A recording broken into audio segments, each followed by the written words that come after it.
સમગ્ર દેશમાં એક જ સમયે લોકસભાની ચૂંટણી અને વિધાનસભાની ચૂંટણી યોજાય તે માટે હવે મોદી સરકાર આગળ વધી રહી છે. કેબિનેટની બેઠકમાં આ અંગે મંજૂરી પણ આપી દેવામાં આવી છે વન નેશન વન ઇલેક્શનને લઈને.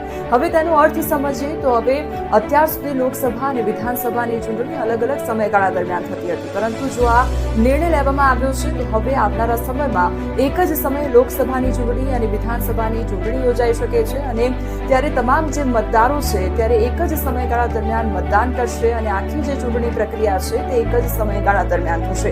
હવે તેના પર નજર કરીએ કે એક જ સમયે જો ચૂંટણી થાય છે, વન નેશન વન ઇલેક્શન થાય છે, તો કયા પ્રકારે ફાયદો થઈ શકે છે.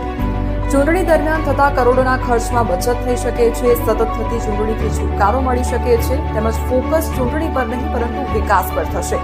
સતત આચારસંહિતાથી છુટકારો પણ મળશે અને કાળા નાણાં પર રોક પણ લાગશે. આ સિવાય જો નજર કરીએ તો અત્યાર સુધી